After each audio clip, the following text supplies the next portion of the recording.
atxalde hondenei, hasingo ga plenoakin. Komentatzen eginan, aspaldi ez deula inbeste jende euki hemen, hola publikoik, askotan telematikoki bakoitza bere gure bulegotik etxetik iten nahitu geha, azken egotan presentzarki, baino publikoik ez da etorri, eta gaur zorionez, jende asko gerturatu zate eta utzako plazer bada eukitzea. Jakin, sala handia dela, distantzak badoela mantenduta, eta hemen daukagula CO2 neurgailu bat, berdea dauna esaten diguna aire kalidadea ona dela, bai. Ikusiko da genu kolorez aldatzen dela, lehioa momentu batean irikiko genituzke, eta aireatuko genuke, bai, areto. Baina printzipioz, berde gaude, así que arazorik ez genuke eukiko. Esan bezala, gaurko plenoakin hasiko gea, eta beti bezala lehenengo puntua aurreko plenotako aktak onartzia izangoa. Dauzkagu, azaroan 30ko eta abenduan 22ko aktak. Aktekin zerbait komentatzeko? Ez, onartzen goitugu orduan. Bigarren puntura pasata, hau ere pleno guztietan tratatzen den puntua da, azkeneko plenotik gaurko plenora arte eman ditugun dekretuak, kasu honetan 2021 urtean eta 2022ko lehenengo asteutan emandakoak dira. Zerrenda pasa zaizue, honen inguruan, dekretuen inguruan zerbait aipatzeko. Andoni? Arratsaldeon. Nos ha llamado bastante la atención que se haya firmado un decreto el día 12 del 1 del 2022 dando la licencia de obras a Coach. Nosotros nos llama la atención porque la situación que se ha dado con esta empresa nos resulta un poco llamativa, ¿no? Haciendo un poco de cronología, creo recordar, según consta en registro del Ayuntamiento, el 16 del 12, Coach presenta el desistimiento de las licencias de obra y de actividad en el Ayuntamiento y presenta la carta de desistimiento de la instalación en Galarreta, en el Parque Tecnológico. Y luego el día 12 se da la licencia de obras. No entendemos por qué se ha hecho eso, ¿no? Pero también queríamos hacer hincapié en que el día 21 del 12 del 2021 yo pregunté a la responsable de urbanismo sobre la situación de Coach y me respondió directo. Yo le comenté que había oído en la calle que Coach no se instalaba en Galarreta y a ver si sabía algo. La respuesta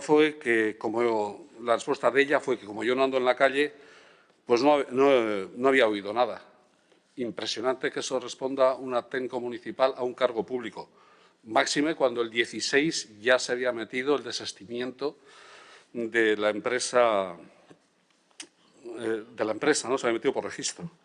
Pero el 22 de diciembre, antes de empezar este pleno, antes de empezar el pleno de diciembre, pregunté al responsable de urbanismo, al concejal responsable de urbanismo, a ver si había algo de Coach. Y se me dijo que no, que todo seguía como siempre. Y el 16 habían desistido, ¿no? Por eso nos llama la atención que el día 12 se le dé la licencia de obras a una empresa que ya había desistido de instalarse en Galarreta. Luego, estamos viendo que hay una serie de informaciones que aparecen en prensa y la realidad es que, en la comisión ya se nos explicó un poco por encima la situación que estaba. Yo en la comisión ya indiqué que íbamos a corroborar la información que teníamos y la información que teníamos entonces es la que estamos diciendo ahora y que todo esto viene no porque, según aparece en prensa, por una oferta que se le hace a la empresa que se iban a instalar en Galarreta, se le hace una oferta para instalarse en Zubieta. Todo esto viene porque, según la información que nos han dado a nosotros, porque una reunión que tuvieron en julio, una reunión técnica, ya tuvieron problemas, tuvieron una reunión con el alcalde y esos problemas se solventaron. Tuvieron otra reunión el 29 de noviembre, una reunión técnica en la que también participó el gerente o el CEO de Coach. Y en esa reunión es donde se fraguó, o donde el resultado de esa reunión es la que decidió que se iban de Hernani. ¿Y por qué? No porque hubiesen tenido una oferta de San Sebastián o de Zubieta, por eso no. Porque por la respuesta que el servicio técnico le dieron a las peticiones que hizo el CEO. Y la única petición que hizo fue que pidió al equipo técnico del ayuntamiento que les digan qué cambios habría que hacer en el proyecto para que no hubiera ningún problema. La respuesta del equipo técnico, según se nos dice a nosotros y se corrobora, bueno, bien, ya, pero se corrobora con el equipo técnico que vino de representación de COUS, es que nosotros no vamos a hacer vuestro trabajo. Bueno, ante esa expectativa, la sensación que percibe el CEO es que no tiene seguridad jurídica de cuando él y sus inversores inviertan el dinero en Galarreta, bueno, vaya a buen fin el proyecto. Ante eso, y después del día 16 del 12 de 2021, se pone en contacto con Zubieta. Bueno, con Zubieta, se pone en contacto con la SPRI para ver si tiene algún terreno y entonces empezar el tema de Zubieta.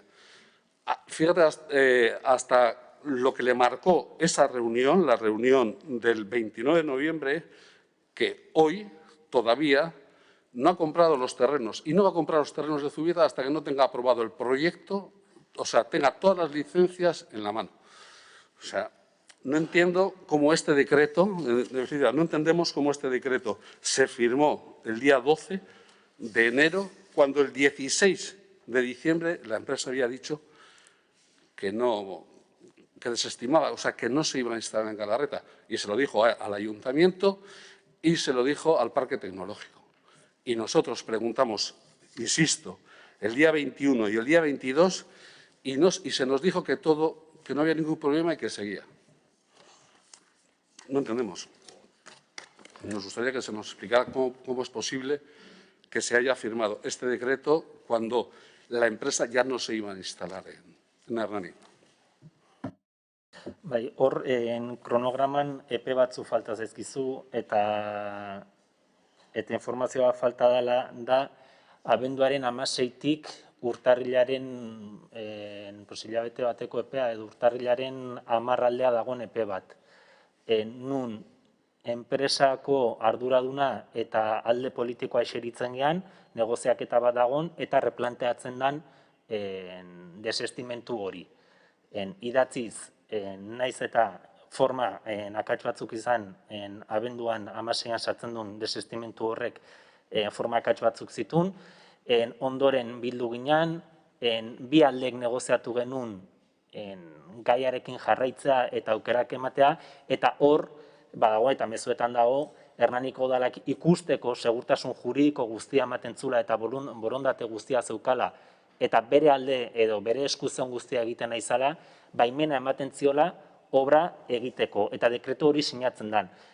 Eta bera askea da hartu duen erabakia hartzeko dekretu hau egon edo ez. Baina zuk aipatu duzun bezala segurtasun juridikoa balin bazan ziurtasun eza edo sortzen ziona, bazan, Hernaniko udalak apostu bat egiten du hasieratik egin duen bezala, replanteatzeko edo epe hortan gaude, eta aiginan, hor beste bilera bat ere ez dezu komentatu, urtarrian beste bilera bat egon zan, nun zalantza tekniko guztiak argituak gelditu zian. Eta enpresako ordezkariak aterazenean bilera horietatik, edo hortatik, esan zuten, bai, dena argi dago. Bilera hortan ni egon nintzen. Bai, eta hor, egiten zaiona da enpresari, beda ikusteko Hernaniko udalak errestasun guztiak jarriko izkizula eta apostu egiten dula honen alde, dekretu bat dago, dekretu bidez baimena eman dezakegu, eta ematen dugu. Honen arabera, erabaki hartu dezakezuzuk. Baina ikusteko, Hernaniko udalak borondate guztia izan dula, hasieratik bukara arte erabaki hontan. Gero teknikari batek pasiotan erantzun dizunan inguruan, nik ezin dizut egia esan gauzandik esan, ze teknikari baten erantzuna da. Orduan, dekretuan inguruan, hori da kontua, ze azkeneko plazo hori edo falta zitzaizu. Andoni. Bueno, nosotros tuvimos la reunión con COUS el día 12 de este mes. Pues, sí. O sea, estos datos, los datos que tengo, se nos proporcionó en la reunión que mantuvimos, porque nosotros lo que buscábamos era intentar que esa empresa, o sea, sabemos que estamos en la oposición, sabemos que el equipo de gobierno tiene mayoría absoluta, pero queríamos saber si se podía hacer algo para que la reunión iba dirigida a ver si se podía hacer algo para que no se fuera de reunión. O sea, estamos intentando, me imagino que lo mismo que intentaba el equipo de gobierno. Lo que pasa es que, bueno, que a la vista de todas las circunstancias, o sea, la realidad y y el argumento que se utiliza para explicar al parque tecnológico por qué no se instala en Galarreta es la inseguridad que le da no el equipo político, sino el equipo técnico.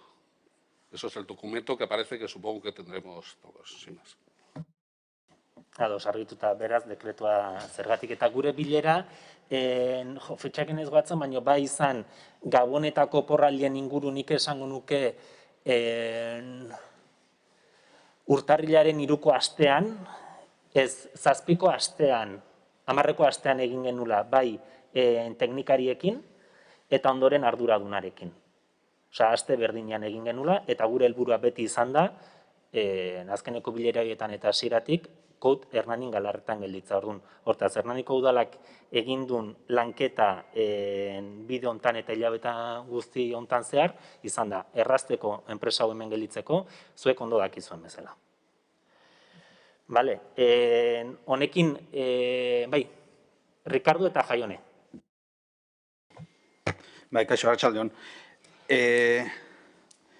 A mí lo que me sorprende de todo este asunto es que la empresa públicamente diga que tiene un problema con el equipo técnico, no con el político en este caso, y eso me preocupa.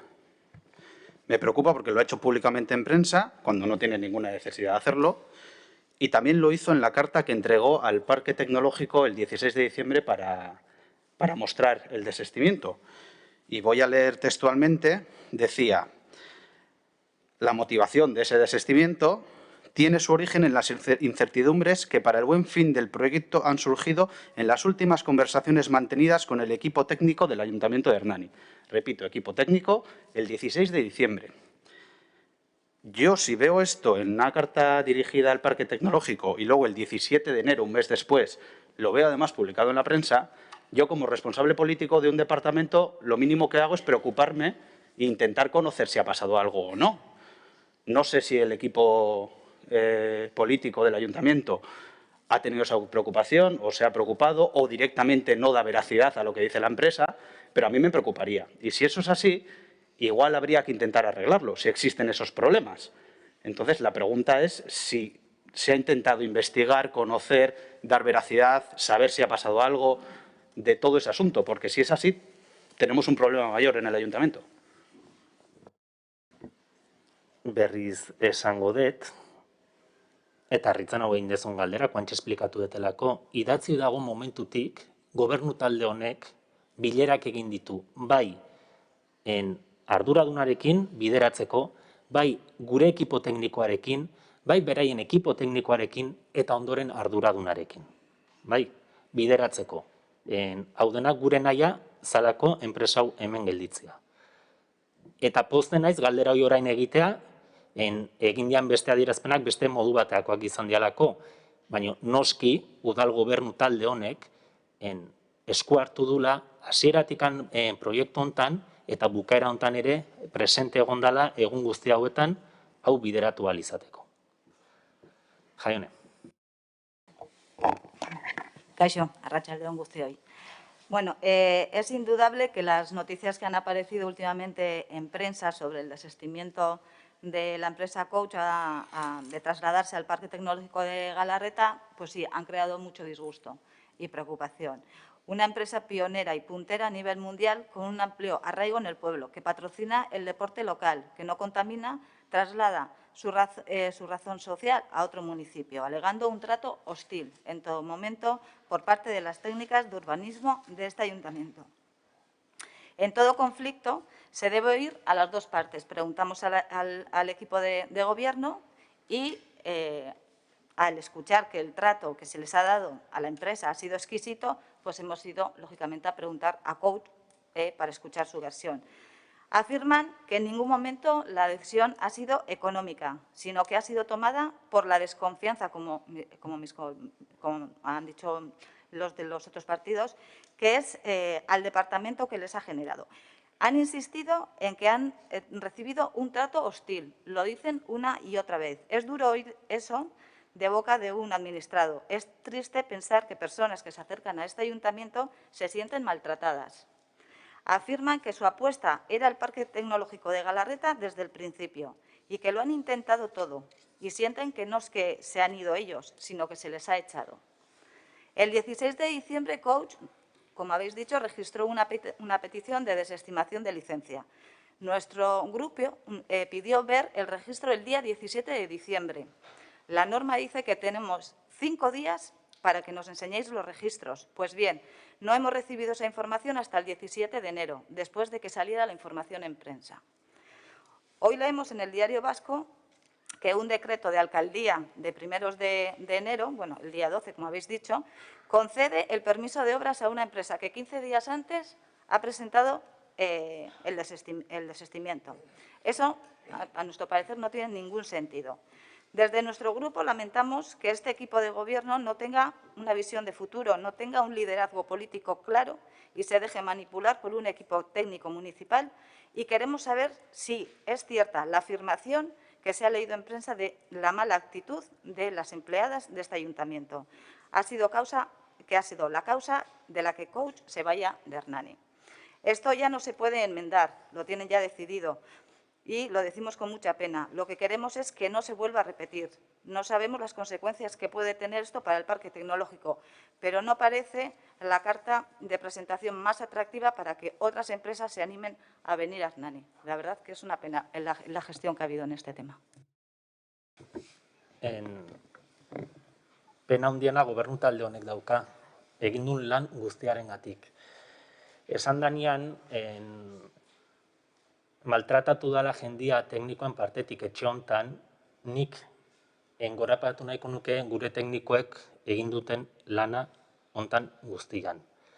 Emandan lehentasuna, sartu dian orduak, oporrak utzi dituzte erantzun ahal izateko gai honi, eta esaten danean sentitu daitezke batzuk tratuan zea, baino ordezkari politiko batek zalantzan jartzea etxe honetako teknikoak nola tratatzen duen jendea, larria irutzen zait.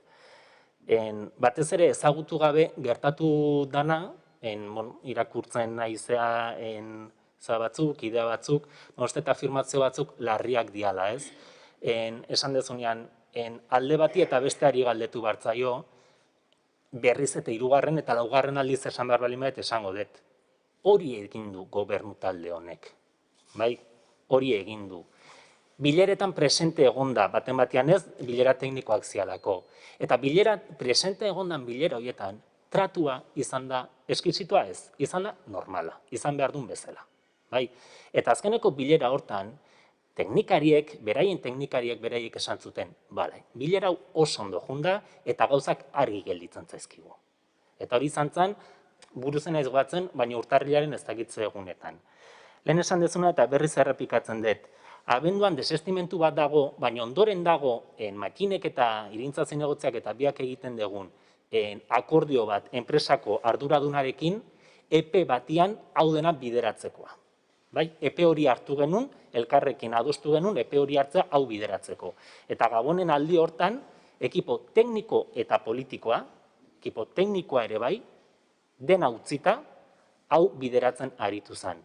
Eta kriterio guztik berriz agertzen, eta azaltzen ziurtasun guztiak emateko. Eta hor, udaletxe honen apostua ere bazan, ikusteko zalantzarik etzegoela udaletxe honen partetik, eta nahi azala hemen gelditzea, baimena ematea, nahi zutenean, ja legeak ustezun momentuan, obrarekin hasi ahal izateko. Eta berriz aipatuko dut, esatea udal teknikariek gaizki tratatu dituztela pertsona batzuk, nahi guztet oso ausarta irutzen zaitela hori esatea. Bai. Bueno, después de todo lo que hemos oído, que hemos dicho, que hemos leído, igual habría que saber si todo el esfuerzo que se ha hecho después de que teníamos el desistimiento, si por alguna razón, si ese esfuerzo lo hubiésemos hecho un poco antes, igual no estaríamos aquí y Coach estaría en Hernani, ¿no? Simplemente por analizar y si podemos sacar de lo que algo que yo considero que nosotros consideramos que es un desastre, sacar algo positivo para que en un futuro, si se nos da algo similar, pues haber aprendido algo e intentar evitar que vuelva a pasar esto, sin más. Erabat ados nago eta ikusteko eta zuek ere presente izan zate egindan esfortzu extra horietan eta eman zaion lehentasunan gai honi. Ze gogoratu zuek parte izan zatela pleno, ezoiko plenoetan eta urgentziaz egin ditugun plenotan hau aurrera juteko, egin ditugu tokiko gobernuak eta ezoiko plenoak kouti lizentziak emateko epeetan aurrera juteko. Orduan, ikusi horren atzetik zenbat lan tekniko egondan eta politiko udal honenak aurrera juteko. Eta zuek parte izan zate hortan. Bai? Eta hortan konstante izan, hau ez da azkeneko 2 astetako kontu bat izan. Udal honek eta zuek presente izan zeate, eta zuek parte hartu dezue, lan ekstra bat izan dula, ezoiko jardunbideak eraman ditula aurrea urgentziaz gauzak egiteko, hau realidade bat izan zedin, eta hemen Hernanin gelditu zedin, eta kronograma, adostu genuen kronograma betetzeko. Eta hori egin dugu azkeneko hilabetetan edo urtebete inguruan. Orduan, prozesua luze izan da, prozesua hasieratik izan da lehentasunezkoa zuek ere parte izan zate hortan, eta zoritxarrez, enpresak erabaki du Zubietara jutea eta ez Hernanin gelditza. Bai. Bale. Honekin orduan, urrengo puntura pasako gea, mozioak dauzkagu, 3 mozio desberdin, talde desberdinen partetik iritsi zaizkigu, eta lehenengoa, Ernai Gazte Antolakundeak aurkeztutako mozioa da, apostu etxean inguruan. Zuena da hitza, mikrofona eskatuko du, mikrofonotik hitz egiteko.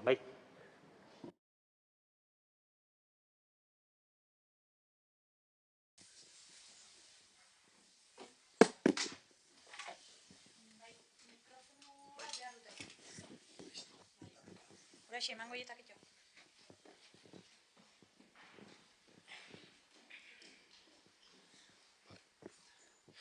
Eixo. Bai, entzute, bai. Hernaiko kideok mozioa aurkeztearen aurrera pausura ematera bultzatuak sentitu gara.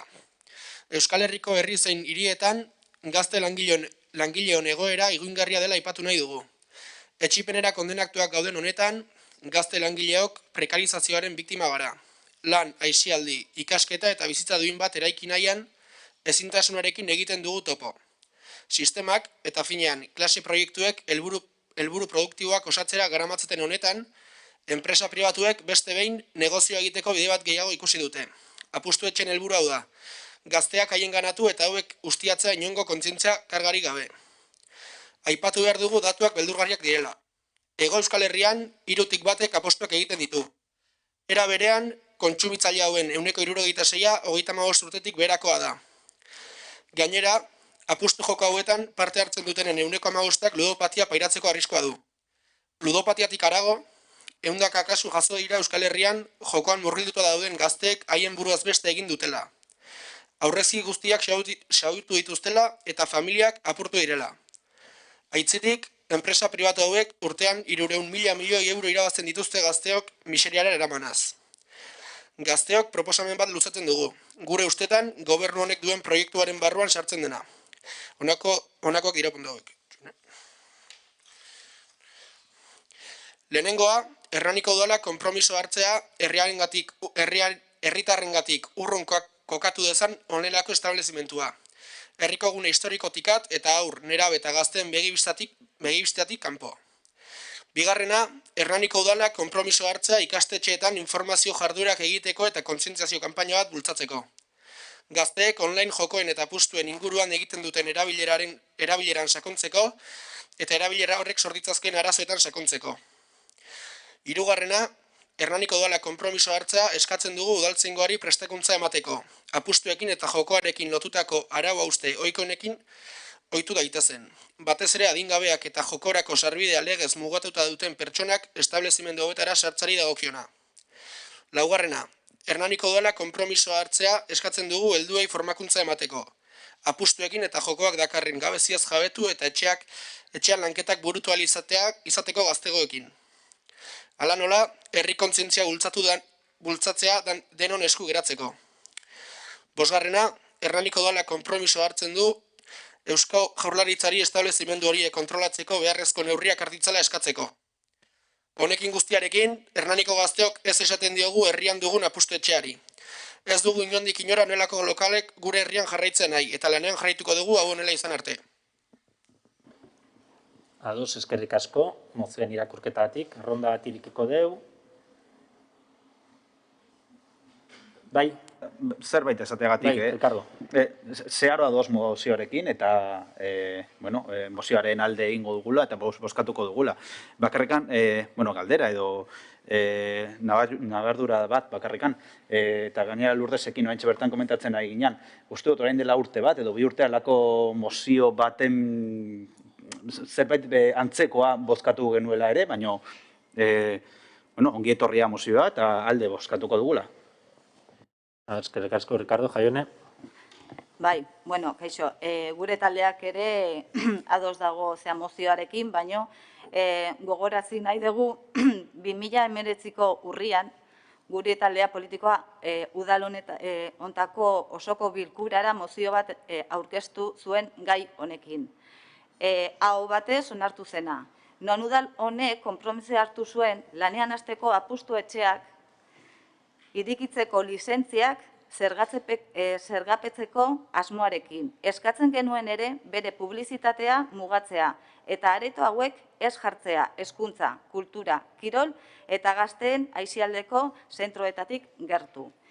Esan behar dugu Hernaniko kasuan, iruditzen zaigu Plaza Berriko joko aretoan nabarmena dela publizitatearen erabilera. Sarrerako beiratean joko mailaren argazkiak baititu. Izena bakarrik jartzea mugatu behar zaie. Halaber, ikastetxeetan informazio jarduerak egitea onartu zen ere. Baita ere, udaltzainek apustuekin lotutako arau hauste ohikonei buruzko prestakuntza ematea. Bereziki, areto hauetara adingabekoak eta jokoa sarbideen legez mugatua duten pertsonak sartzearena. Eta gai honetan Eusko Jaurlaritzaren esku hartzeak eskatzen ere onartu zen. 2 urte baino gehiago pasata. Ez daukago akordio bakar bat ere bete denaren berririk. Hildo berekin mozio bat aurkezten da, gaur, osoko bilkura hontan, eta espero dugu oraingoan honetan onartzeaz gain beteko dela. Bestela, ez litzateke ulertuko zer egiten ari garen hemen. Mila esker. Eskerrik asko, Jaione. Bale, EAJak ez du hitzek hartu nahi. Ez ditxu txibildu nizenean? Bai, eskerrik asko gai hau hona ekartzagatik. Bai, egia da, 2019koan uste ekarri zala, eta gu konpromezu batzuk hartu genitula, eta gazteria sailetik edo prebentzio inguruko ikerketa bat ere egin genuen, eta bertan atea zen, ausazko jokoarekin, apustuak online, apustu etxekin, herri mailan bazegola arrisku faktore bat. Eta orduan horren inguruan lanian hasita gaude, eta badauzkagu proposamen batzuk. Urrutia jungabe, martxoaren 2an bertan, hitzaldi bat daukagu, Biterin arratsaldeko 6an. Gurasoei bideratua dagona. Gai guzti hauek etxeetan nola kudeatu jakiteko. Bestetik, aigea ere beste planteamendu bat egiten, oraindik guztiz osatua ez dagona, baina bai aurretan erabekin zuzenean gai hauek lantzeko, baina beti ere gure eskumenen barruan daudenak, ez? Esan dugun bezala, gauza batzuk legedia aldetik dijoaztenak ez ditugu guk erabakitzen. Orduan guk egin dezakeguna da prebentzio aldetik. Orduan bai gabiltzala horretan. eta egingo dan planteamendu zehatzagoa izango da prebentzio aldera eta aurretan erabe hauek beraiek izan daitezela, ez, gai honen inguruan hausnartzen dutenak eta prebentzio egoki bat egin ahal izateko bidea ematea. Orduan, hoxe da gure partetik baiezkoa onartuko dugu eta horixe. Eskerrik asko estitxu, ontraz, bozkatza pasako ga. Bai, Ernai Gazte Antolakundeak aurkeztutako gaitzespen mozioa apostu etxeen inguruaren aldeko botuak.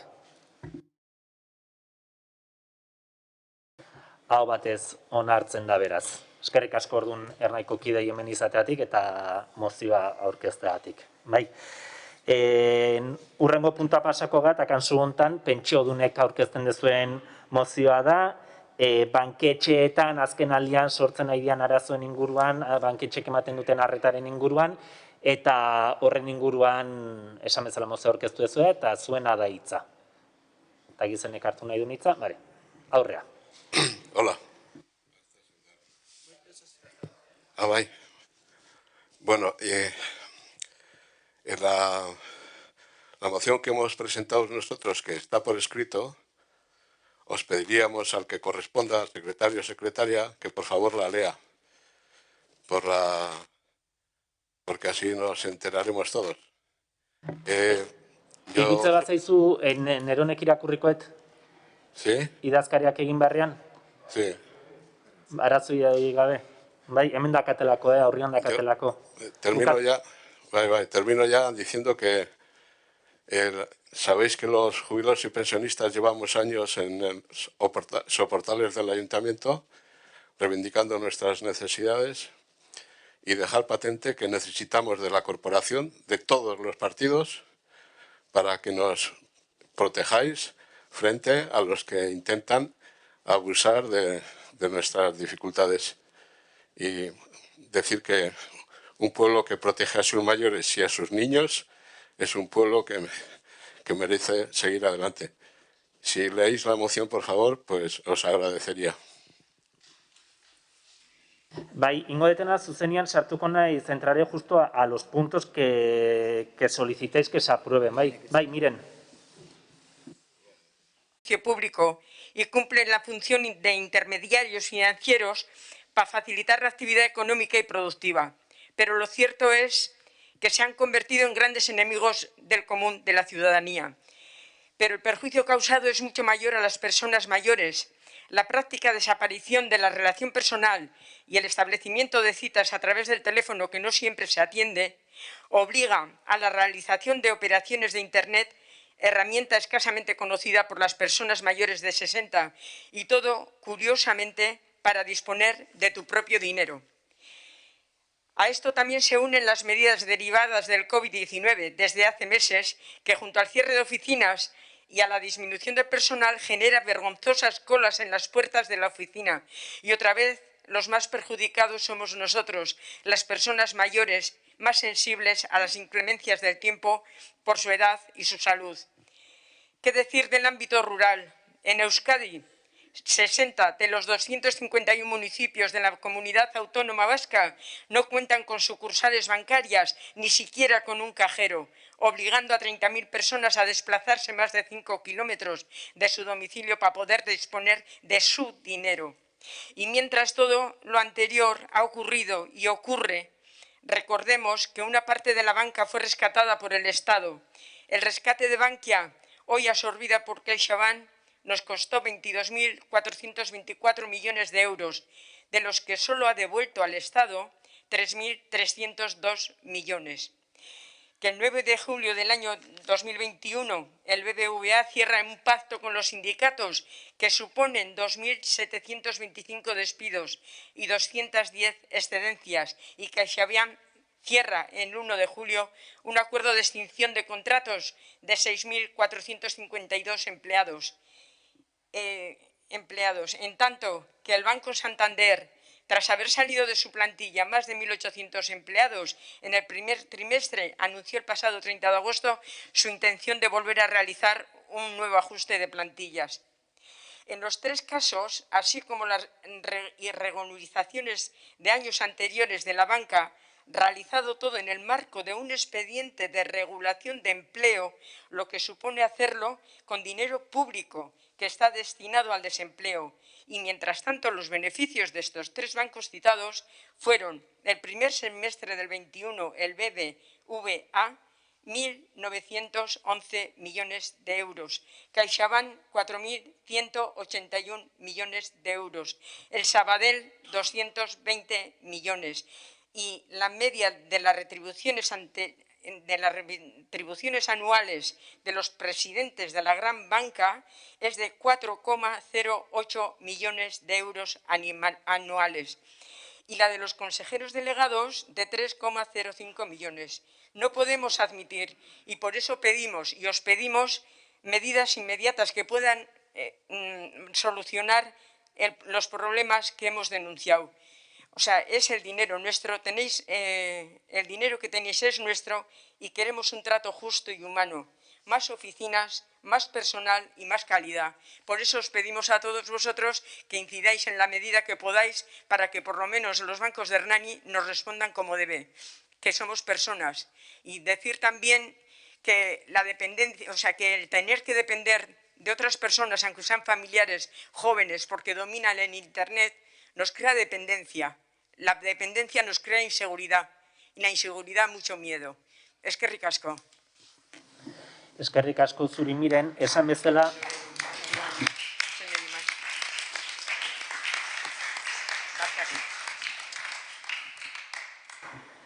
Esan bezala, aurkeztu zaigun testuaren eskatzenean 3 puntuak irakurriko ditut argi gera dadin zer dan bozkatzen duguna, eta zuek aurkeztutako idatzian eskatzen zaiona da Hernaniko osoko bilkurari herrian dauden banketxe guztiei leihatilak zabali mantendu ditzatela lanaldi osoan zehar, ez ordutegi zehatz batean bakarrik.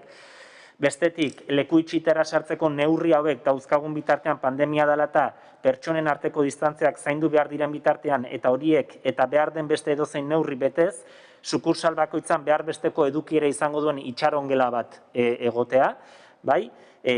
Bezero hilara kalean ez egoteko edo hilara horiek murrizteko. Eta bestetik, banketxei ere eskatza udaletik diskriminazio mota oro saiestu dezatela eta banku kudeak eta kooperatibo elektronikoei buruzko informazioa espresuki eskatzen ez duten pertsonak trebatzeko saiakerak bazter ditzatela. Bai? Bale, hau puntuak irakurrita, erronda irikiko dugu alderdien inguruan. Bai, Elkarrekin Podemosek bai, Jaione? Kaixo berriro. Lo primero, felicitar al movimiento pensionista por sus 4 años de lucha y deciros, somos conscientes de los problemas que está ocasionando la brecha digital, no solo en las entidades bancarias, sino que en otros muchos aspectos. Hoy en día es casi imposible comunicarse con cualquier administración si no es vía telemática. Un trámite tan necesario como es sacarse el pasaporte COVID es una odisea para gran parte de la población. Esta situación está convirtiendo a personas perfectamente capacitadas para llevar con total independencia sus asuntos económicos en personas que se ven obligadas a pedir ayuda. Y esto nos está quitando derechos y autonomía, una situación humillante. Con respecto a las entidades bancarias, además de lo ya expuesto por Miren y por Josu, es evidente que progresivamente se han ido quitando asientos, reduciendo las horas de atención al público y el trato cordial entre las personas. Esto supone más beneficios para las entidades bancarias, pero menos calidad en los servicios para la ciudadanía. Por todo esto, nuestro grupo político, por supuestamente, que va a apoyar la moción. Eskerrik asko, Jaione. Mikrofonoa mesedez, Jaione. Bai, bueno, guk esan gobernu talde ordezkatzen deun Bildu taldetik ere onartuko deula noski hemen egiten dian aldarrikapenak. Batetik Jaionek esan dizuen bezala, bueno, zorionak astelenero daukazuen perseverantzia horrengatikan, nik bulegotik entzuten zaituzte eta askotan 12 kale buelta egiten eta dituzuen aldarriekin, eta ez da erresa astero eguraldi onain, txarrain, hotzain, bero egin horregotia, eta benetan, bueno, zorionak dakazuen indarrangatikan eta demostratzen izaten indarrangatikan. Bestetik ados eskatzen dezuen guztiakin, egia da, erakunde desberdinetan digitalizazioa beharrezkoa dela, modernizatzea beharrezkoa dela, baina kontuan eduki behar dula, badagola jendea ezin duna edo ez dakina eta denea iriki behar gehala, ez? Bretxa digitala aipatu da eta egila dela, baina bankuen kasuan nik beste gauza gehituko nuke, eta dela publikoak zian banketxe edo aurrezki kutxa hauen privatizazioa. Azkenean, kutxabank publikoa zan, bazun gestio publiko bat eta nolaiteko supervisio publiko bat privatizatu dan momentuan izaera sozial hori galdu eta bere interes bakarra mozkinak edo irabaziak bihurtzen dianean. Eta honen atzetik hau ere badago. Digitalizazioa bada eguneratzea, baina, bueno, publikoak, erakunde publiko izan balitz, seguraski beste irizpide batzuk markatuko zituen eta jarraituko zituen, ez? Baina hemen, herri hontan esan eta Euskal Herrian bankuen privatizazioan alde egin duten alderdi politikoek eta zer pentsatu ere badute, bueno, bankuek zer norabide eraman duten ikusi danean, ez? Badala, zerbitzu bat, behartuak gaudela banketxeekin lan egitera behartuak gaude, zorionez edo zoritxarrez esango nuke, baina behar degula, eta pertsona guztik gaudela behar hortan, ez? Orduan, pertsona guzti erraz jarri diezaietela bankuek, eta gaur onartze balin bada mozio hau, guk herriko banketxei hau zabalduko diegu eta eskaera hau egingo diegu eta espero dugu beraiek entzutea. Ez dakit lehenengo aldia dan edo lehenengo herria izango gan olako eskaera egiten dioguna plenotik herriko banketxei, baina ongi etorria izan dadila eta espero dugu kasoitea. Gure kasuan, gure bozka ere aldeko izango da. Orduan, hauek esan da, zuzenean bozkatza pasako ga. Pentsiodunen kolektiboak aurkeztu den banketxeetako lehiatilen inguruko mozioaren aldeko botuak. Hau bat, ez onartzen da beraz, eta orduan zuei ere zorionak, ez onaldarrikapena erraniko dela hartu eta bideratuko dulako. Eta bide batez esan ere, hemendik ikusten dugula argazki oso polit bat, gazte talde bat eta pentsiodunen talde bat. Eta denak udalean bat eginda gaudela, ez honekin jarraitu dezala udalak zuen eskaerak bideratzeko erakunde izaten, eta zuek bai gazte eta bai pentsiodunak elkarren artean lanian jarraitzenko edo aritzeko modu izan dezagula, eta guk bentsat bitartekari izan gaitezela hortan. Orduan, bi zai zorionak, bai pentsiodunei eta gaztei. Eskerrik asko. Bai, Andoni.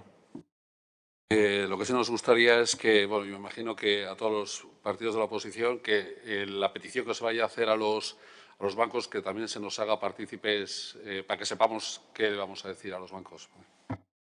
Hori, prestantzen dugun dokumentua edo zak pasako izkizu hau eta batzorde baten edo aztertukitugu. Ados, hirugarren moziora pasako gara, kasu honetan Elkarrekin Podemos taldeak aurkeztutako osasun mentalarekin lotutako mozioa. Jaione, aurra. Bai, kaixo.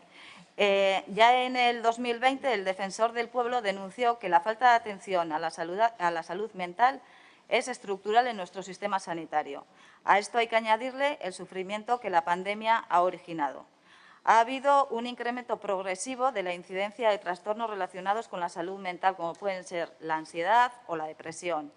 También la OMS avisó de que los propios determinantes sociales son factores decisivos para la salud mental. Y cuando dice esto, se refiere a las dificultades económicas que viven muchas personas. Y esto en Hernani también ocurre. En esta situación que estamos viviendo, otros factores que también pueden llevar a la enfermedad mental son la soledad, el aislamiento y el miedo, muchas veces provocado por la sobreinformación de los medios de comunicación. Si bien es cierto que el Gobierno vasco tiene la responsabilidad de dar soluciones a los problemas de salud, de nuestra salud integral, también es cierto que desde lo local, en el tema concreto de la salud mental, hay mucho que hacer. La salud mental no es solo psicología y psiquiatría. Hay mínimos preventivos que tiene que poner la Administración, en este caso también la local. Por ejemplo, que nadie pase frío, hambre u otras necesidades básicas como pueden ser oír, masticar o ver, que aunque parezcan problemas menores pueden llevar a una situación de aislamiento social. Por esto creemos que desde el Ayuntamiento se deben llevar a cabo acciones concretas para mejorar estas situaciones, por lo que solicitamos la aprobación de este Pleno de la realización de un plan municipal de salud mental con el fin de reducir el impacto de los determinantes sociales en la población y que colabore con el desarrollo de la prevención y el cuidado comunitario en salud mental a través de las competencias municipales de las que disponga. Eskerrik asko. Eskerrik asko Jaione, ez da ronda irekiko dugun, ez, bai, ez di. Bildun partetik, gobernu taldetik ez di. Bai, arrastiondan hori. Alde batetik, posten hau gaia ekartzea udalbatzara, azkenean osasuna eta gehien bat osasun mentala, ez?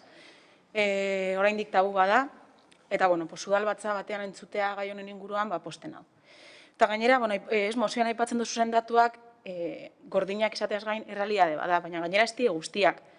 Esan dako, oraindik osasun mentala tabu bada, eta askotan isilpen eramaten ditugu gaitz asko, eta seguronik behin naturaltasunez hitz egiteko genuen datorrek gorakatorreko hasieran.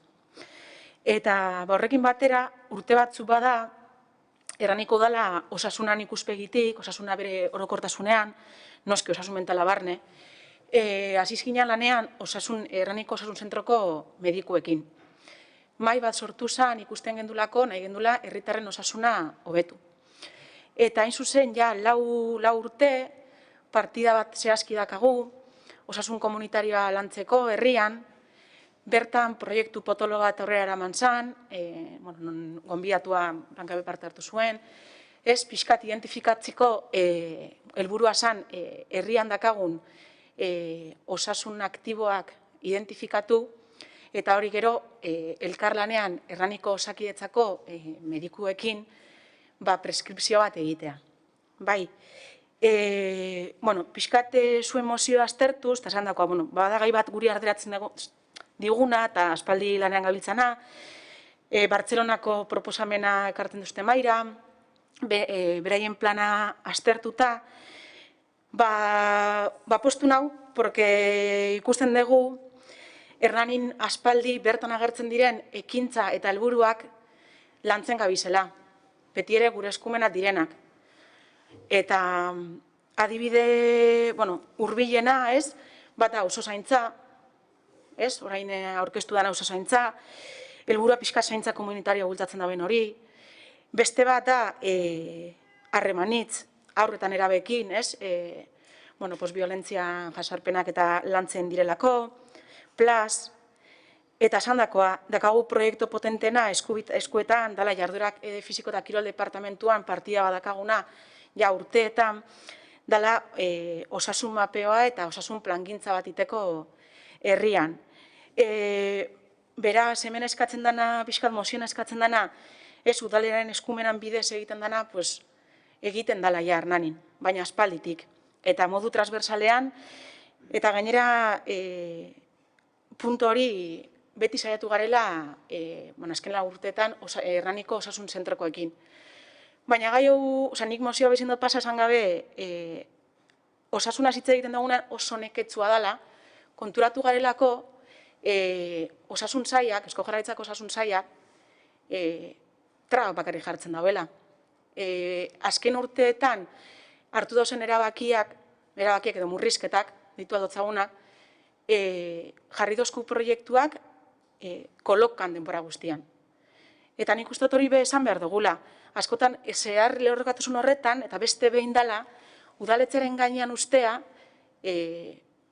ardura dagokion instituzioak ez dabelako hartzen. Kasu honetan, Eusko Jaurlaritzak edo osasun sailak eta osakidetzak. Tarden beti hartzen dugu udalak. Eta udala, esan dugu moduan, zehar lehorrekatasun moduan, eta pres gauzela, osasuna bultzatzeko, eta gainera osasuna nahi dugu herritarrekin eta herriarentzat. Oso harri dakago hori, eta hortan egon gara lanean. Baina mozionek beste norabideat izan behar duela ere oso argi dakagu. Zergaiti, pasandako proiektori adibidez, osasun mapeoa, non ez, dela, preskripzioa eta elkarlanean beraiek identifikatu ze pertsonak beharko duten preskripzio sozial bat, askotan ikusita lehen arreta kolapsatua egon dela, eta COVID-ak gehiago kolapsatu duela, ez dela gauza bat orain COVID-ak erakutsi dugu, ze erabaki hartu dian ez da izan bat urtetan, eta orain, ja pun egin dugu aurrean, baina beraien militantzian baitan geratu dela gurekin elkarlana. Eta hori azpimarratzekoa da. Orduan, pixkat guk mozio hau, posten gaitu, pixka bat ez, nahi dugulako erakutsi alderdi honek dakan konpromisoa osasunan inguruan, baina ezin dugula aldein mozioakin. Esan dakoa, ikusten dugulako hemen eskatzen dela egiten dalako, orduen mozio baten alde egitea, non ja lanean ari garen, badagun modu transversal batean, partida konkretu badagoela hori lortzeko, herritarrekin iten gabezela modu parte hartzaile batean, behirutzen daku dela, pixkat, argazki bilatzearen edo baiezkoa esan esatearen. Ez dugu esaten kontra dela hemen esandako guztia ez dugulako egiten edo kontra dugulako baizik eta egiten dugulako eta jarraituko dugulako. Eta gero bestetik esan, mozionek beste norabide bat auki behar dabelako. Eta nitzak hori azpimarratu behar dugu. Guretzat, hau, eskatu behar diogu Osakidetzari eta osasun sailari. Baina lehen egin behar du. Eta erabakiak hartu behar dituztela eta ez murrizketaren aldeko erabakiak. Eta pixkat, hortan gabiz, osasun maila martxan dago, bertan proiektuak horrela emango ditugu, eta gure aldarrikapena beti izango da, bai, baina eskutik joan behar garela. Eta horregatik, pixkat, azalduta gure boska, mozioaren aurkengo dugu. Bai, esan dut, Jaione. Jaione eta gero Andoni. Bai, guztiz ados esan dezunarekin, o sea, la responsabilidad primera es del Gobierno vasco y de Osakidetza, a la cual también desde los ayuntamientos hay que increparles muchísimas cosas.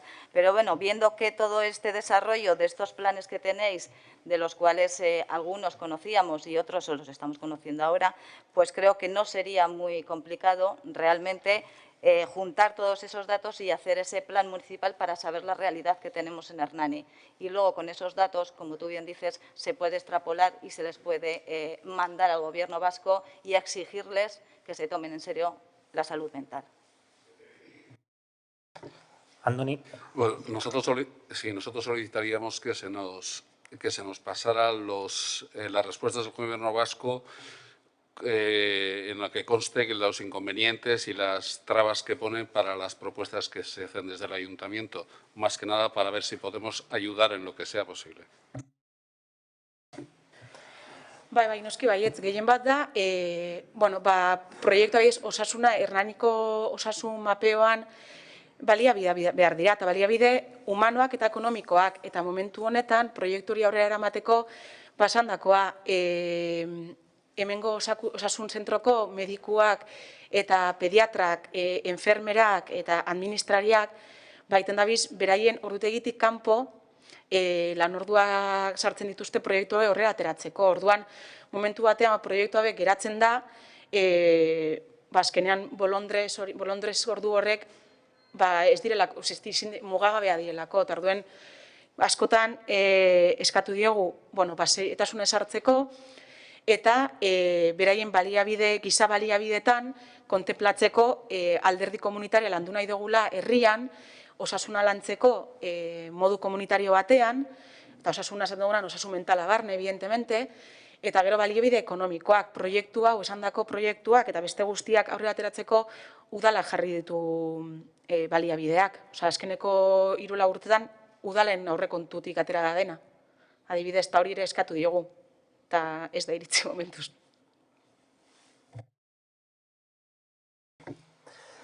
Honekin bozkatza pasako ga. Orduan, Elkarrekin Podemos taldeak aurkeztutako osasun mentalarekin lotutako mozioaren aldeko botuak. EAJ, PS eta Elkarrekin Podemos taldearenak. Kontrako botuak. EH Bildu taldearenak eta abstentzorik ez dago. Hontaz, ez da onartzen, baina esan bezala ez gaudelako ados mozioan lantzen diren gaiekin, gai horiek lantzen dira jaudal hontan, baizik eta gaizki bideratua dagoela konsideratzen dugulako. Honekin, gai ordenean zeuden gaiak amaitutzat jotzen ditugu, baina badago gai ordenetik kanpo bozeramailei eta udal korporazioako kidei pasa zaizuena gaur, energia berriztagarrien komunitatea sortu berri da, abenduaren 22ko plenoan erabaki izan Hernaniko udalak bertan parte hartzea, eta orain erabaki behar du Hernaniko udalaren ordezkaria zein da. Orduan, prozedimendua edo prozedura jarraituz lehenengo onartu behar dugu gaiaren urgentzia, gaia tratatu ahal izateko. Hortaz, gaiaren urgentziaren aldeko botuak, honekin hau batez onartzen da urgentzia, beraz, gaia tratatu dezakegu. Esan bezala, Enerkom, Hernaniko energia berriztagarrien komunitatea sortu berri da, pasaden ostiralean publikoki aurkeztu zen izen honekin eta bere irudi korporatiboakin, eta aurretik, hilabete luzetako lanketa izan da, bertako talde eragilearekin batea udala egiten nahi dana, eta abenduaren 22ko plenoan onartu genuen Hernaniko udala ere komunitate hortako parte izatea. Orduan, gaur onartu behar deguna da, Hernaniko udaleko zein ordezkari izango dan bertan, komunitate hortako parte, eta udal gobernutik egiten den proposamena, Makinaldaia Olasagasti zinegotzi izatea, Hernaniko udala ordezkatuko duna energia berriztagarrien komunitatean Enerkomean. Honen inguruan zerbait? Jaione? Bueno, nuestro grupo político siempre ha estado de acuerdo con todos los proyectos que se han presentado de energías renovables, limpias, con todo lo que se ha presentado, pero en esta ocasión vamos a votar en contra. Y vamos a votar en contra porque no nos parece normal que un punto que se ha metido por urgencia hoy a la mañana en el Pleno haya salido en prensa y se haya casi sabido desde el viernes pasado sin que nosotros, la oposición, tengamos ninguna información de eso. Yo creo que hay que cuidar las formas, hay que tenernos en cuenta y merecemos un respeto y merecemos que se nos comuniquen las cosas pues un poquito antes de que salgan en prensa, sin más. Galdera bat Jaione, ze azaldu da presan?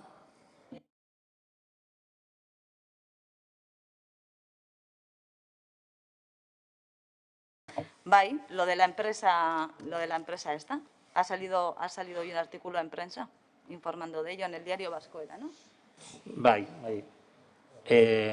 Aurkezpena. Gu hemen ez gai aurkezpena zehatzen zeia, plenoan, abenduko plenoan, aipatu zen sortzera zijoala eta Hernaniko udalak parte hartuko zula. Hemen gaur onartzen nahi gana da, mikroa, itzali, hemen onartzen nahi gana gaur da, udalaren ordezkaria zen izango dan. Orduan, guk ez dugu ezer aurreratu. Abenduaren 22an, Hernaniko udalak erabaki zuen esku hartzea energia berriztagarrien komunitatean. Eta energia berriztagarrien komunitateak erabakitzen du, talde eragileak erabakitzen du, pasaden astean aurkezpen publikoa egitea. Eratze ekitaldi bat eta hori publiko egiten da. Hori egin eta gero, Hernaniko udalak erabaki behar du, zein dan bere ordezkaria bertan izango dana. Orduan, hemen ezintzaio udalari egotzi, ez dunik informatu, ez zaizuenik kontutan euki, gaizki ulertu bat izan da, zuen partetik. Ez dugu, prentxan ez da ezer aurreratu, plenora ekarri ez danik, Ezin dugu iriki notizia, baina irakurriko dugu. Ados, hemen gaur erabakitzen duguna da, talde eragile hortan edo komunitate hortan Hernaniko udalaren ordezkaria zen izangoan, besterik gabe. Orduan, Enerkom, energia berriztagarrien komunitateko Hernaniko udalaren ordezkaria Makinaldaia Olasagasti zinegotzia izatearen aldeko botuak,